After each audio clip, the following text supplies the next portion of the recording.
पीओपीच्या गणेश मूर्तींवरील बंदी विरोधात मूर्तिकार एकवटले। राज्यभरातील मूर्तिकारांची पेणमध्ये बैठक। बाप्पाच्या गावातून पुकारला एल्गार।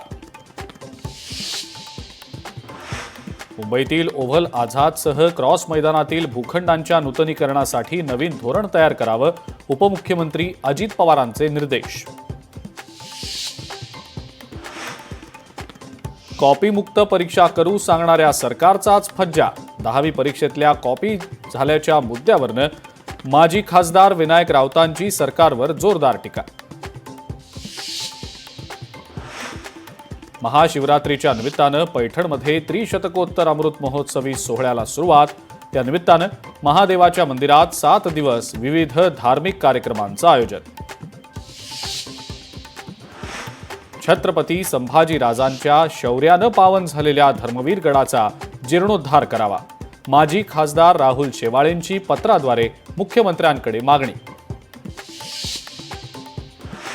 शेकडो बांधकाम कंत्राटदारांचं अमरावतीच्या बांधकाम विभागात काम बंद आंदोलन।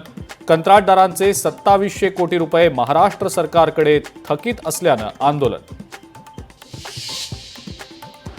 भिवंडीमध्ये जिल्हास्तरीय पशुपक्षी प्रदर्शनाचं आयोजन।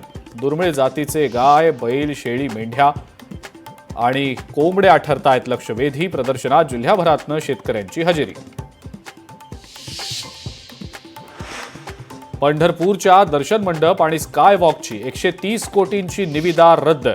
वरिष्ठ पातळीवरचे आदेश आणि तांत्रिक अडचणींमुळे निविदा थांबवल्याची बांधकाम विभागाची माहिती। अहिल्यानगरमध्ये 22 वर्षांनंतर पालिकेकडून घरगुती पाणीपट्टीच्या दरात वाढ। 900 रुपयांची अर्धा इंचसाठी करण्यात आली वाढ। 1 एप्रिलपासून नवीन दर लागू होणार। पैठणमध्ये परीक्षा केंद्रांवर ड्रोन कॅमेऱ्यांची नजर। 10वीच्या परीक्षेच्या पहिल्याच दिवशी कॉपी बहाद्दरांचे धाबे दणाणले। पुण्यात अमित शहांच्या हस्ते घरकुल योजनेचा हप्ता वितरित होणार। बालेवाडी स्टेडियममध्ये लाभार्थ्यांना मंजुरी पत्र दिलं जाणार।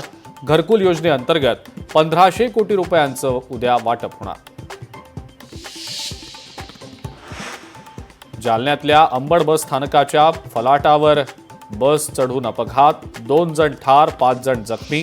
बसचा ब्रेक फेल झाल्यानं अपघात घडल्याची ड्रायव्हरचीच माहिती।